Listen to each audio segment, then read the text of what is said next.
Assalamualaikum warahmatullahi wabarakatuh. Perkenalkan, nama saya Surya Putra Perdana S. Di sini, saya akan menampilkan hasil dari proyek semantik field saya. Yang pertama, ambiguity semantik. Jadi, apakah ambiguity semantik itu? Ambiguity semantik itu berdasarkan kata Said merupakan sebuah perkataan atau suatu hal yang dapat bermakna lebih dari satu, dan itu tergantung dari pemahaman kita. Kalau kita lihat dari contohnya saja. Pertama, ayam potong bibah. Dari sini kita dapat melihat langsung bahwa kata ini dapat bermakna lebih dari satu. Contohnya ayam potong bibah. Di situ dapat kita pahamin bahwa ayam itu memotong bibah.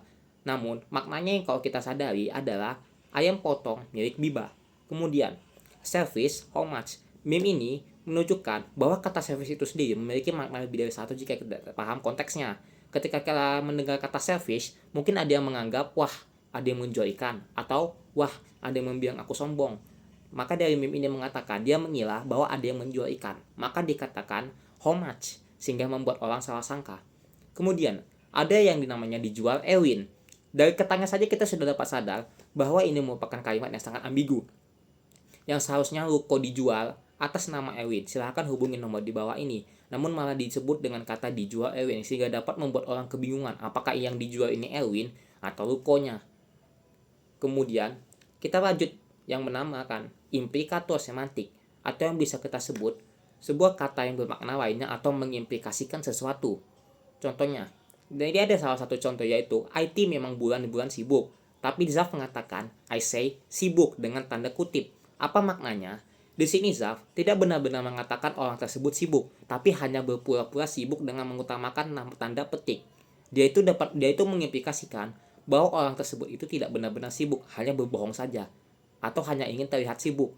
Sehingga kalau kita ingin memperbaiki katanya sehingga menjadi lebih jelas, bisa menjadi dengan itu dia pura-pura doang, tidak sibuk beneran.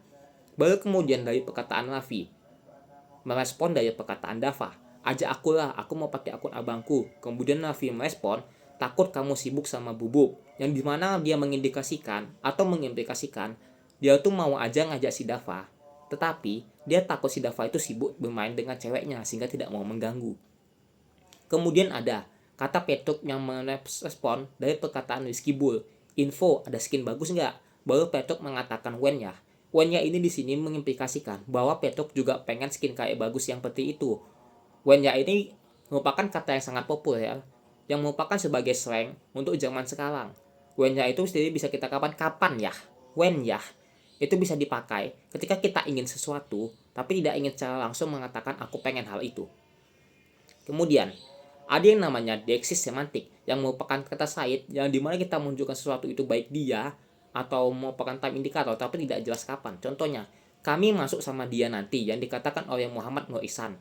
Dianya ini siapa? Nah, di situ tidak jelas kan? Kalau diperbaikin, maka bisa kita katakan kami masuk sama dia Sutarmo pada pukul 3 sore. Di sini menjadi lebih jelas dianya itu siapa. Kemudian, bolehlah besok aku ganti. Di sini yang di garis bawah itu besok. Kalau yang tadi itu dia, yang sekarang ini besok. Besoknya itu kapan? Nah, besok itu sendiri harus diperjelas lagi karena besok itu bisa besok-besok. Bisa saja tidak pernah lagi dibayar. Pertama, bisa kita ganti katanya menjadi bolehlah besok hari Senin aku ganti. Di situ katanya menjadi lebih jelas. Kemudian, amduhai. Disinilah duit gue kepake buat laundry. Nah, di sininya itu di mana? Harus diperjelas. Bisa dibilang kalau ingin kita perbaiki, kita bisa menggunakan kata amduhai. Karena cuaca inilah duit gue kepake buat laundry, sehingga menjadi lebih jelas. Di sinilah itu konteksnya menjadi karena ulah cuaca. Kemudian, metafor semantik. By Said, metafor by semantik itu merupakan kata yang bermakna hal lain atau hanya bermajiskan metafora saja. Contohnya saja ini, kita dapat melihat sosok malaikat muncul di samping Prabowo saat sedang menyantap ikan tongkol. Nah, sosok malaikat ini sendiri merujuk kepada sosok Bahlil. Kenapa dikatakan malaikat? Karena di saat merekam muncul cahaya-cahaya di background yang membuat dia itu seolah-olah akan bersinar, akan cahaya yang mirip seperti malaikat. Seperti yang kita ketahui, Bahlil itu sendiri bukan malaikat. Jadi di sini dapat kita katakan ini merupakan metafora. Kemudian, ada juga di sini yang namanya contohnya Kemayoran Seafood Kuali Gila. Kalau kita pikirkan, Kuali Gila itu juga nggak make sense. Jadi, ini hanya merupakan sebuah metafora. kuali gila itu bukan kualinya tuh gila kayak gimana, tapi biasanya proses masaknya itu menggunakan api yang sangat besar, kayak sepertinya apinya itu menggelegar ketika dimasak. Namun bisa juga rasanya ini pedasnya sangat gila, makanya dikatakan kuali gila. Kemudian ada postingan Facebook yang saya ambil, Tian yang gak ada harga dirinya. Di ini dapat kita katakan bahwa merupakan bisa sebuah boss dalam game yang sangat sulit dilawan, namun dikarenakan player tersebut sudah sangat kuat, bos ini sudah sangat lemah sampai dikatakan tidak ada harga dirinya, yang merupakan juga bisa kita sebut sebagai metafola. Kemudian, kalau kita lanjut, ada yang namanya prototype kategoris. Jadi apa sih itu prototype kategoris? Kalau berdasarkan saya, prototype kategoris itu ada merupakan suatu gagasan yang dimana suatu kategori itu memiliki anggota yang paling mewakili prototipenya dan anggota lain yang kurang mewakili. Contohnya kalau kita melihat dari jenis-jenis baju, dari contohnya di sini ada tuxedo, ada pin letak, ada military, ada western shirt, ada juga polo, ada tunik dan lain-lain. Kemudian ada juga contoh-contoh lain yang bisa kita lihat, contohnya dari kendaraan, ada pesawat, ada kereta, ada juga angkong, ada juga sepeda dan lain-lain. Kemudian kita lanjut.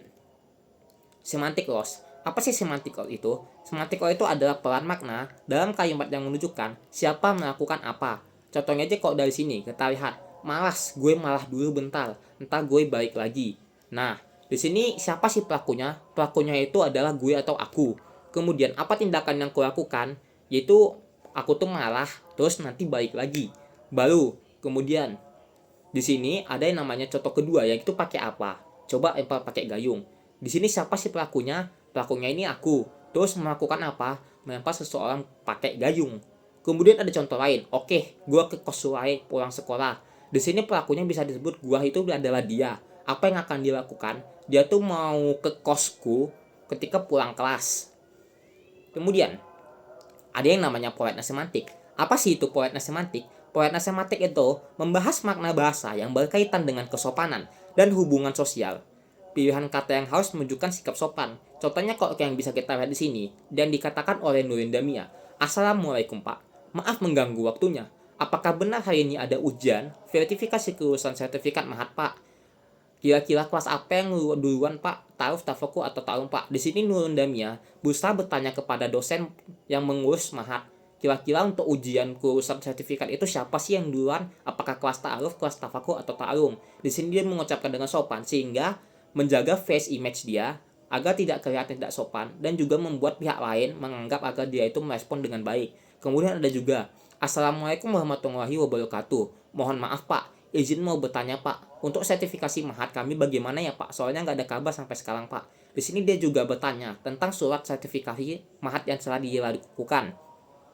Itu gimana sih kabarnya? Dia mengatakan itu dengan sesopan mungkin agar tidak menyindir bagaimana perasaan dari pihak lainnya, yaitu merupakan pihak dosen. Ada contoh lainnya yang bisa kita lihat dari sini, yaitu Lutfi.